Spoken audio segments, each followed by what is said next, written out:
So, hello everyone. Today we are here to discuss the problem of lead code. The problem number is 268, the missing number problem. First of all, we will understand what the question is telling us. Then we will understand the concepts we need to apply to solve the problem. And after understanding those concepts, so we will be applying it on the coding part and solve the question accordingly. So, without wasting any time, let's move to the question. So, what does the question say?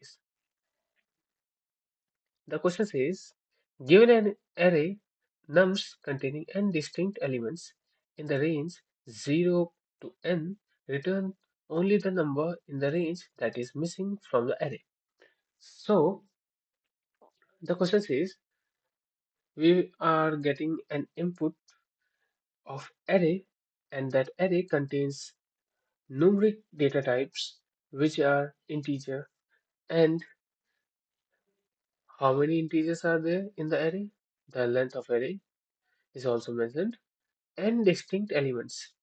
So from here we can understand that okay, the length of array will be n and the distinct elements will be there. So that means there is no repetition of any number. Like if there is an array of the numbers like 2, 3, and 4, then no one is getting repeated. For example, there's no element which is occurring twice. Now let's say if there's an array of 2 to 4. Here 2 is coming two times. So 2 is not a distinct element in that array. So this is what means in the range. So we are also getting the values of the numbers, that it should be within the range. What is the range? It is from 0 to n. N is the length of the array, and both inclusively means it should also contain 0 and it should also contain n, the length of the array, and return only the number in the range that is missing from the array. So we have to return the number which is not present in the array, which should be according to the given range.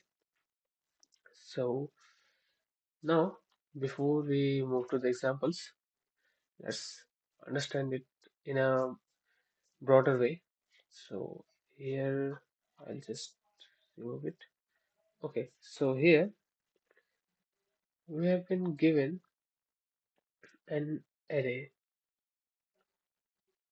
of numbers. Let's say 1, 2, 3. Each number is different from the other.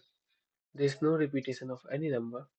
So all these numbers in this array are distinct. What is the length of the array? The length of the array will be 3 because it consists of 3 elements. And you can say where is 0, because in this question it was given that it should include 0. So here's the trick. 1, 2, 3. This is also satisfied. Now you will say the length of the array is 3, but 3 is missing here. Now, one more thing, if I take both 0 and 3, now we have only one space left. But how many elements do we need according to the range? We need two elements. It should be 1 or it should be 2. So now you can see that there is no case in which all the elements can be included inside the array. There will always be at least one element which will be outside the array. So there's no case which we need to check that if all the elements are there, then what we have to print. So definitely there will be one number which won't be included in the array, and we have to print that number only. So this problem is solved here, that what we have to print, when we have to print what. Now, if you read it carefully, it says the range is from 0 to n inclusively. Means the number which we will be getting, we will obviously be getting a number, as I told you here right now. So we will get any number from 0 to n. Here it is 3, so let's write 3 here because I'm teaching you. So now here, what can be the number? It can be 0, it can be 1, it can be 2, it can be 3. So in this case, what will be the number which I will be getting? We will be getting 0 here. Here, what will be the number we will get? We will get 3 here. If it's 1, then what will we get here? We will get 2 here. If it's 2, then we will get 1 here. So there are 4 possible cases. So for that, we will just take a simple integer, let's say a here, and we will put its starting value 0 because the starting range is 0. So it is 0. So now for the first case, 0 is not included, but all the other numbers in the range are included.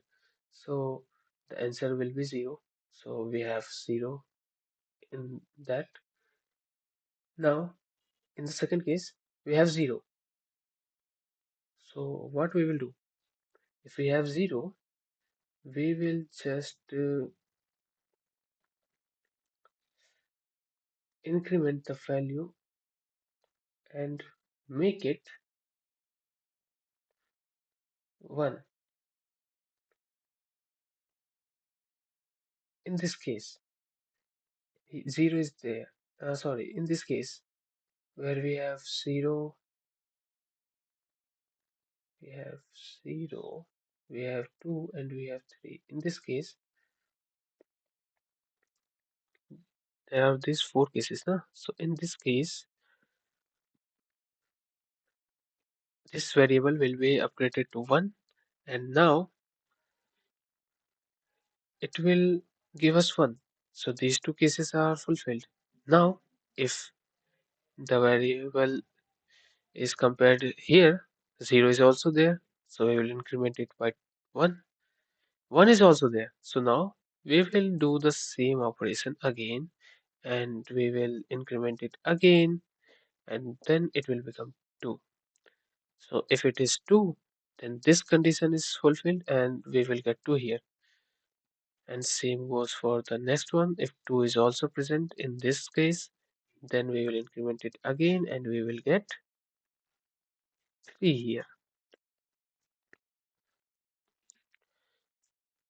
So we are getting all these 3 cases here.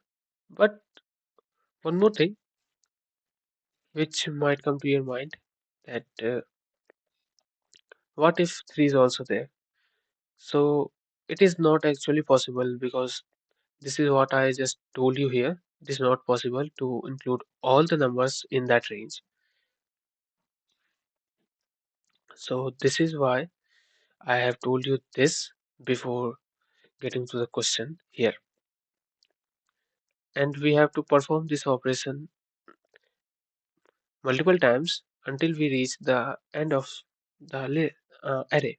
So that's why we will use a loop here. we know how many times we have to go or how many numbers we have. So we can use either for loop or for each loop. It depends on you. So first of all, we will see the brute force approach, which I just discussed here. So let's move to the question.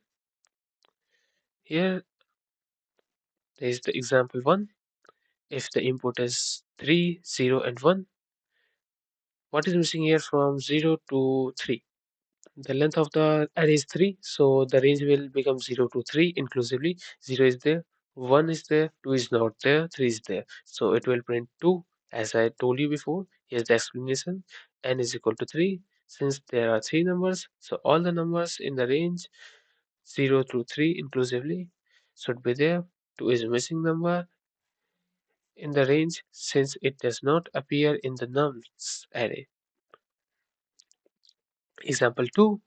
Here we have a nums array of 0 and 1. So the length of the array is 2, but we have 0 here, we have 1 here, but we can't have 2 here anymore. So that's why we will print 2 as the output. Here it is the same thing. N is equal to 2 since there are two numbers. So all the numbers in the range 0 to 2 inclusively. But 2 is missing here. As I said before, same goes for 3. 1 is here, 0 is here, 2 is here, 3 is here, 4 is here, 5 is here, 6 is here, 7 is here, then 8 is not here, 9 is here. Now, if we check for the constraints, it says n should be equal to nums length. So, number of elements should be equal to number the length of the array. So, that condition is already satisfied. Now, like there are 8 elements and the length of the array is already 8. It is actually the definition of the length of an array, that the number of elements present in the array is its length. So we don't need to think about this constraint. Now we have another constraint. We can basically just remove this and think it as n is equal to nums length. Now we have the second constraint, which is n should be within this range. So length of the array should be within this range. So we will add this constraint. Also, nums I should be this within the range of 0 to n. That means if there's an array, let's say here 0 and 1, I can't put 9 here because 9 is out of the range. 9 is greater than the length of the array, that is 2. So this is what the constraint says.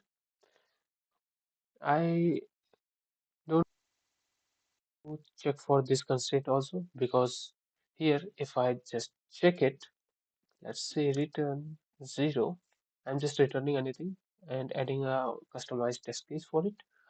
I will put 4 here. 4 is greater than the length of the array. Now if I run it, what does the compiler say? Nums must contain the value from 0 to 3. So it is already predefined. We don't need to consider that during the answering of this question. This is already defined by the compiler. Now, the thing that I mentioned, it shouldn't be greater than elements shouldn't be greater than the length. This one, I can also check this. I will just change the customized case here. Now, if I run it, let's say if I try to add all these elements 0, 1, 2, 3. So this is within the range, but the length of the array is 4. So just to show you, I will run it.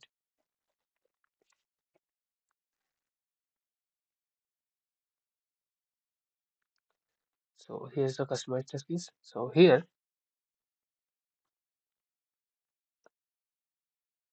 the output is 0, expected output should be 4. means if the length is 4, then we need to add 4 here. So the second concept is clear to you, I guess. Now about the uniqueness. Let's say if I add two same numbers in the customized case. Let's say I added 0, 0. If I added 0, 0, see expected variables of numbers 0 and nums2 is 0 have to have different values. Means we need to add different values in the array to make it work. Also, if logically we think about it, we have 0 here. Already have 0 here. So let's say that okay, we can have duplicacy. But after that, we are having 1 here. We are not having 2 here. We are having 3 here. But we are also not having 4 here because the length of the array is 4.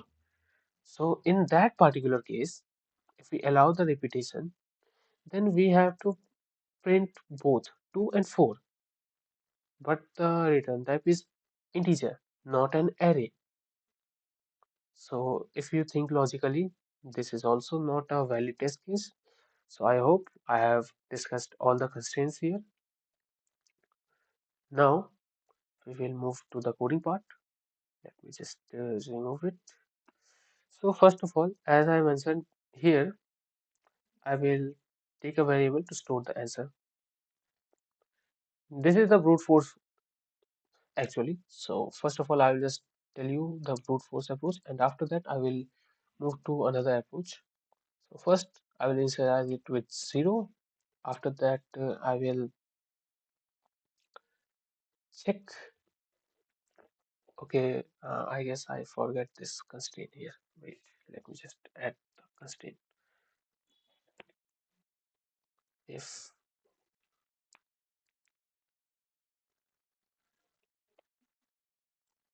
0 greater than equal to nums I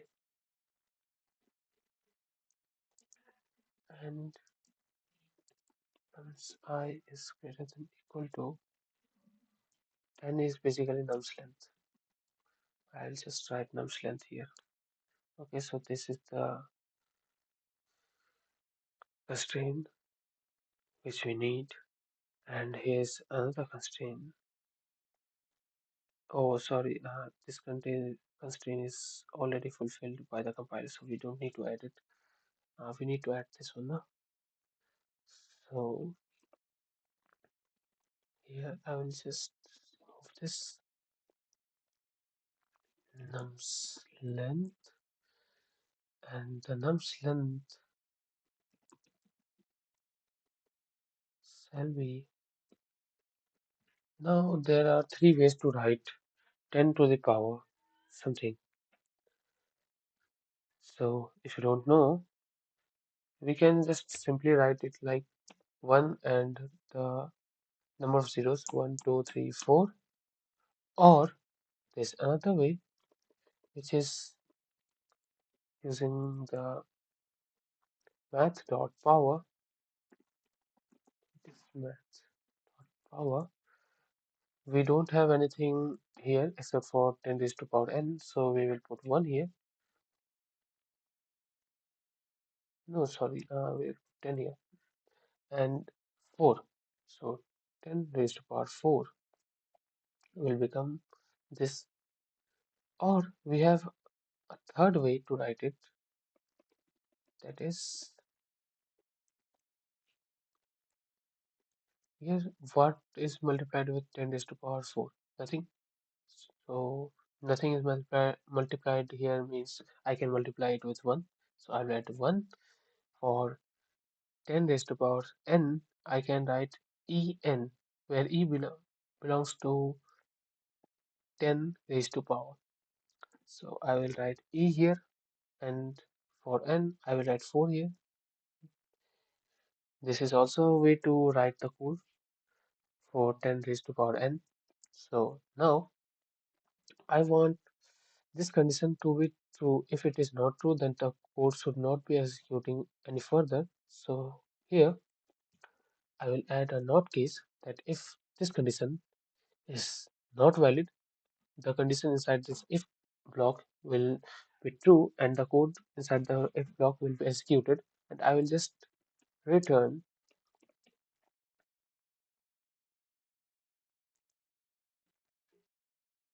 what shall I be returning? There's nothing written here. So I guess I will just uh, check it. Let's check it here. If I am adding -1, logically also if I add -1, there are two numbers which I have to return, but it is integer, not an array, so I can't. But I guess it is also programmed in the compiler itself, and I don't need to consider this one.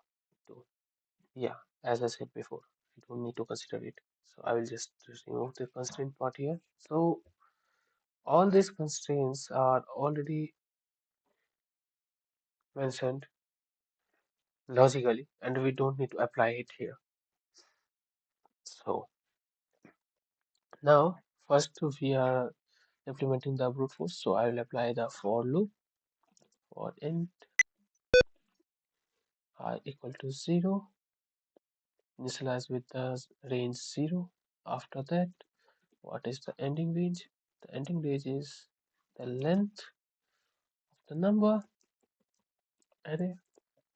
After that, I will increment it by iterations. And now, if the number is equal to 0, then what I will do? I will increment the value of the number. Also, there might be a possibility, like in this case, in case number 1, I have to remove this invalid test case. In this possibility, first we will check 0 with 3. It is not same. So the loop will run again. It will move to this one, and 0 will match with the answer. We will increment the answer with 1. But the iterator here I is already incremented to 1 in the second index. We have to move it back to the initial index so that we can check this 3 again. Because if we just move here, 1 will be encountered, then it will become 2, and then answer will be there. But still, let's say it was 3, it was not 3 here, it was 2 here. Then the 2 will be skipped. So for that, we have to reset the iterator to -1. Why not 0? Why -1? Because when we reset it to -1, after the execution of the code block inside this for loop, here the statement I++ will increment it. So it will increment this -1, it will become 0, and it will become I equal to 1, I equal to 0 again, and then it will start from this point. If I add 0, then it will increment, and we will always be skipping the first element after the first execution. That's why I added -1, not 0. So now I will be returning the answer,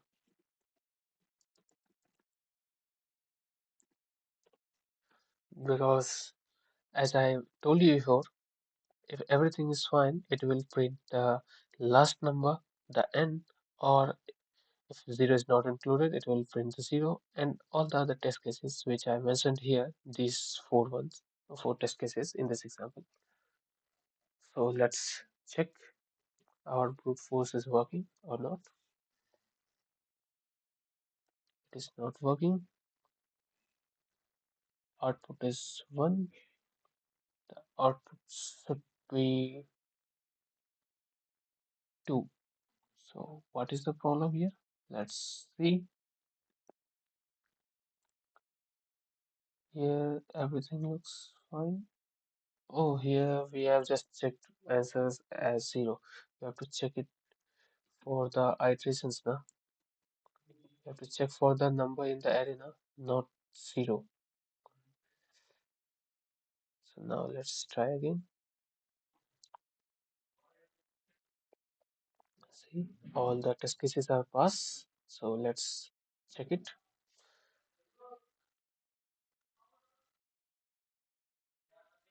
So as you can see, it is brute force. So it is of a time complexity of O of n squared, because let's say the worst case scenario is we will check for every single element again and again by going to the array from the start. So n times, then multiplied by n times, then it will become n square. This is why the time complexity is too high for this brute force approach, and that's why we are getting the runtime too much here. So is there any another way? Let's see. First, I will just comment it down. Now, moving to the different approach.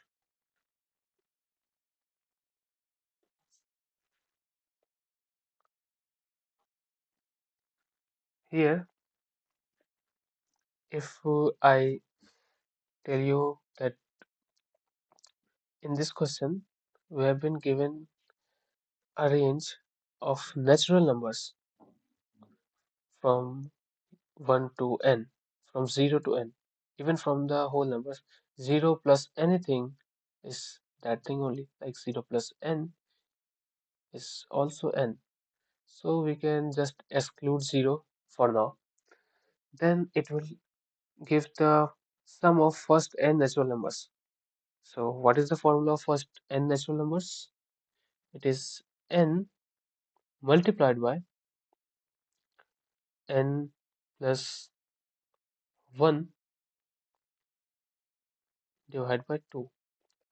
It will give us the sum of first n natural numbers, where n belongs to, n is the limit of the natural numbers, the upper limit. So here, if we apply this formula in this part, what will be the sum? The sum will be 3 multiplied by 3 plus 1 by 2. And that is 4 into 3 equal to 12 by 2 means 6. So the sum should be 6. Now let's see here. Here the sum is 6. If the sum is 6, the variable 0 is the one which is excluded here. Here the sum is 3, but we want it to be 6. So if I say here it is 6, it is 6. This is what we expect for the sum to be 6. But here the actual sum is 1 plus 2 plus 3, that is 6. If we subtract it here, the result is 0. It is the same result which we want, right? Here, if we subtract 3, 1 plus 2 equal to 3, we will get 3 here. Same goes for here. 0 plus 1, 0 plus 1 plus 3, that is 2.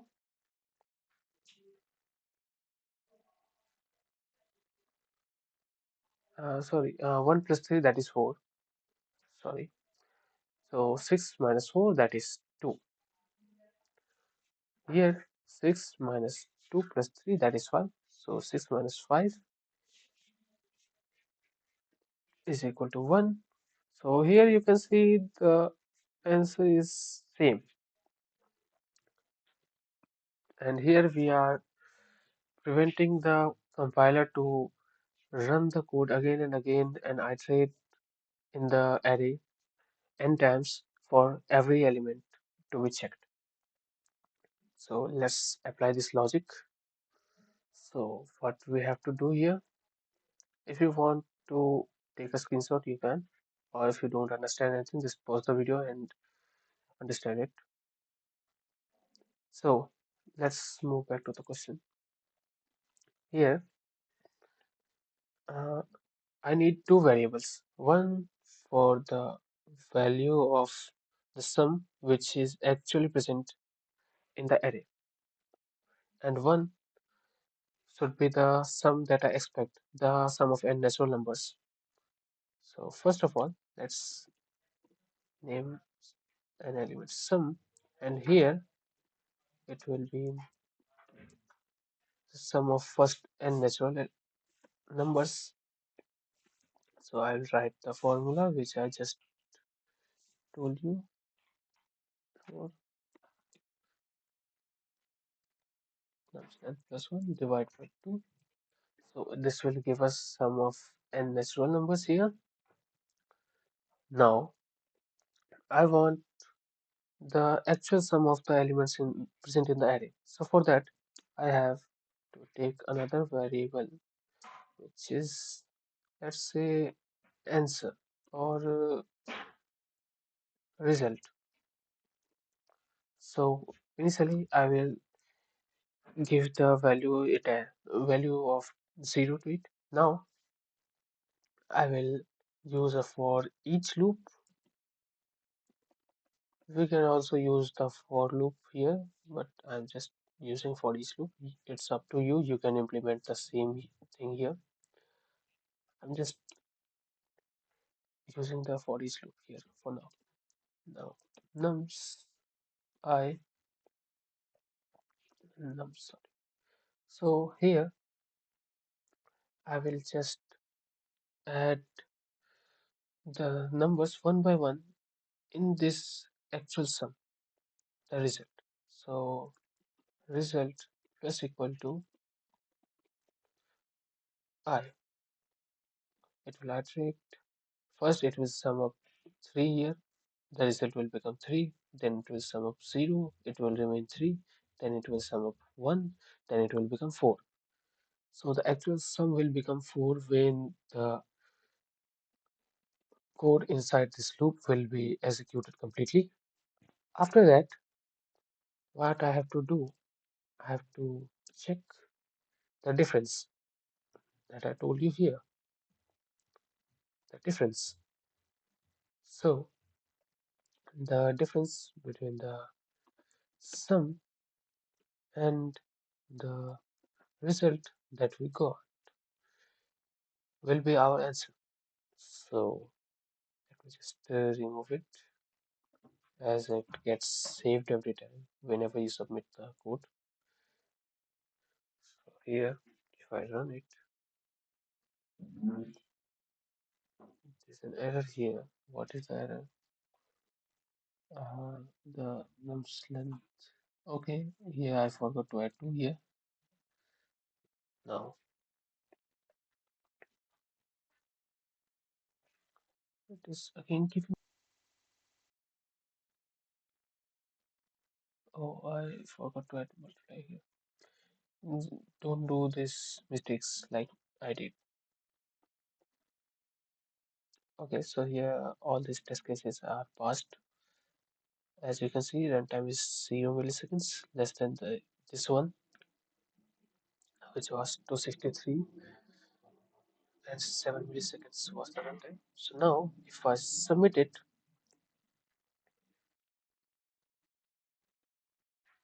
you can see the difference from 7 milliseconds to 0 milliseconds. So this is how the brute force can just solve the question, but we can optimize the question by using different methods. So we will discuss another problem in the next video. Till then, take care and